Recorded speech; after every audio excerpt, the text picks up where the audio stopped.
Hola hermanos, las semanas anteriores hemos hablado sobre la pre-reforma, sus inicios y sus pilares doctrinales. El día de hoy hablaremos sobre los principales reformadores. La reforma protestante no inicia en el año 1517 y termina en ese mismo año, sino que abarca un periodo extenso de más o menos 130 años, en los cuales hubieron muchos reformadores de mucha influencia. En este video solo mencionaremos algunos de los más importantes. Del primer reformador del cual vamos a hablar, y el más conocido, es Martín Lutero, nacido en 1483 en Alemania. Para el año 1505, pese a la oposición de sus padres, Lutero se convierte en un monje agustino. Para el año 1510 realiza un viaje a Roma, donde nota y ve toda clase de excesos y abusos por parte de las altas autoridades de la Iglesia Católica Romana. Para el año 1512 obtiene su doctorado en la Universidad de Wittenberg y se convierte en profesor allí. Martín Lutero siempre tuvo una alta culpabilidad por su pecado, yéndose a confesar constantemente durante toda su vida. Esta alta culpabilidad, junto a su disconformidad con la poca moral del clero, llevó a que poco a poco fuera alzando la voz en contra de los abusos y malas prácticas de la Iglesia Católica. Profundamente influenciado por John Wycliffe y John Huss, para el año 1517 clava sus famosas 95 tesis en la puerta de la Catedral de Wittenberg. Para el año 1520, Lutero es excomulgado y al año siguiente se realiza la Dieta de Worms, donde se intenta hacer que se retracte de sus dichos, como lo vimos la semana pasada. Al negarse a pedir perdón, Lutero escapa y es en ese tiempo donde empieza a traducir la Biblia al alemán, proceso que le toma buena parte de su vida. Para el año 1525 se casa con Catalina de Bora, con quien tiene 6 hijos. Lutero fue un hombre apasionado por la palabra de Dios, que siempre supo y entendió muy bien el poder de la palabra, a tal punto que una vez dijo: mientras yo dormía o bebía cerveza de Wittenberg junto a mis amigos, Philipp y Amsdorf, la palabra debilitaba al papado de forma tan grandiosa que ningún príncipe o emperador consiguió causarles tantas derrotas. Yo no hice nada, la palabra lo hizo todo, mostrándonos la centralidad en su ministerio de la palabra de Dios. Del siguiente reformador del cual vamos a hablar es Juan Calvino, nacido en Francia en el año 1509. Demostró desde una edad muy temprana una alta intelectualidad. Su padre visualizaba un futuro brillante para su hijo, quien para mediados de la década de 1520 ya era considerado un erudito. La muerte de su padre en 1531 le dio la libertad a Calvino para estudiar los clásicos de la literatura. Posterior a esto fue su conversión y acercamiento hacia la Reforma. Para el año 1503, Calvino tiene que huir de París, producto de sus ideas protestantes. Al escapar, llega a la casa de un hombre rico con una vasta biblioteca, y es ahí donde empieza a escribir su libro más importante, La institución de la religión cristiana. Juan Calvino fue un apasionado escritor y predicador, ya que después de mudarse a Ginebra, donde empieza su ministerio pastoral más importante, escribió, predicó y ministró mucho sobre la autoridad de las escrituras y sobre la vida santa en conformidad con la palabra de Dios. Era un predicador incansable, preocupado del bienestar espiritual en general de la ciudad, ya que para ese tiempo la ciudad de Ginebra era una ciudad enteramente reformada, siendo una escuela de pastores y de plantadores de iglesias en tiempos de la Reforma. Dicha escuela, producto de las constantes persecuciones y de los hombres que enviaba, llegó a conocerse como la Escuela de la Muerte de Calvino.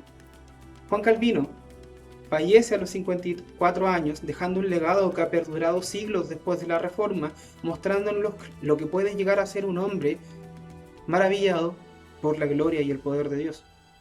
El siguiente que vamos a hablar es de John Knox, reformador escocés nacido en 1514. Pionero reformador en sus tierras y conocido como el fundador de la Iglesia Presbiteriana. En el año 1529, Knox entra a la Universidad de St. Andrews en Escocia, para luego en 1536 ser ordenado sacerdote, para luego dedicarse por unos años a la enseñanza de niños nobles. Poco a poco la literatura reformada fue entrando a Escocia y al Reino Unido, para que cerca del año 1540 la influencia protestante en la vida de John Knox fuera extremadamente notoria. No se conoce el momento exacto de su conversión, pero sabemos que al tiempo de hacerlo, la Iglesia le reconoce como predicador. Knox Al ver como una confirmación divina esto, asume el cargo y empieza un ministerio de enseñanza en su ciudad. Para el año 1547, Knox es tomado preso y enviado a trabajar como esclavo durante 19 meses. Al ser liberado, sigue como predicador en Escocia durante 5 años, pero luego debe huir a Francia, donde llega a Ginebra y conoce a Juan Calvino, con quien estudió y mantuvo una buena relación de amistad.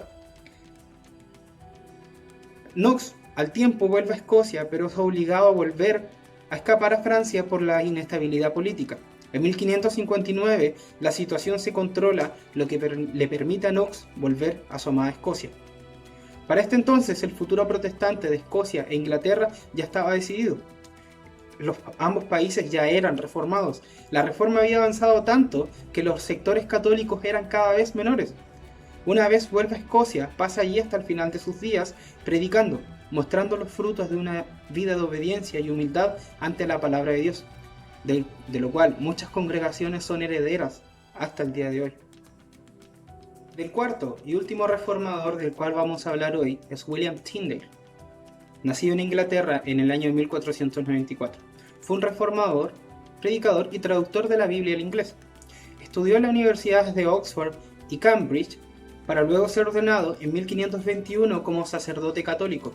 Durante este tiempo, hasta 1524, se dedicó a traducir la Biblia, específicamente el Nuevo Testamento, al inglés, lo que le valió que fuera perseguido por toda Inglaterra, hasta que finalmente escapa a la ciudad de Worms, Alemania. Para el año 1526 tenía impreso alrededor de 3.000 ejemplares del Nuevo Testamento en su idioma natal. Para cuando llegaron ese mismo año los ejemplares a Inglaterra, muchos de ellos fueron quemados, pero muchos otros también pudieron ser rescatados, comprados, y ese dinero recaudado fue enviado a William para que pudiera seguir la producción de Nuevos Testamentos.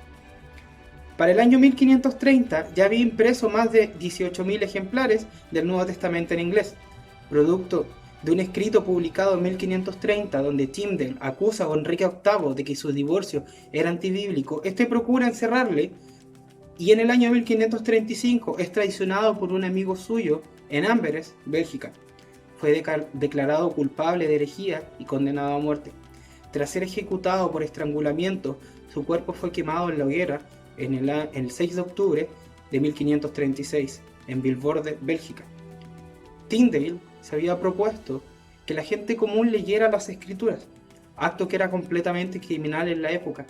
Nunca olvidemos el legado de estos hombres que dieron sus vidas para que nosotros pudiéramos leer el día de hoy la Biblia libremente.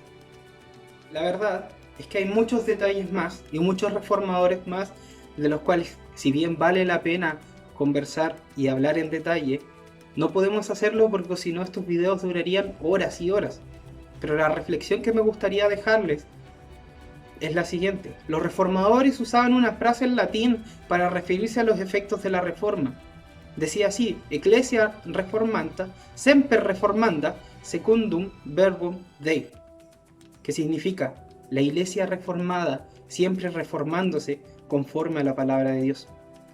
Hermanos, la reforma no ha terminado.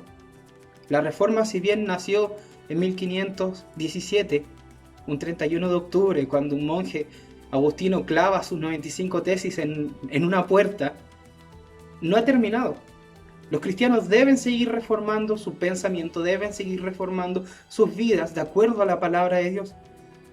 Eso es lo que Dios quiere de nosotros, eso es lo que la Biblia exige de nosotros.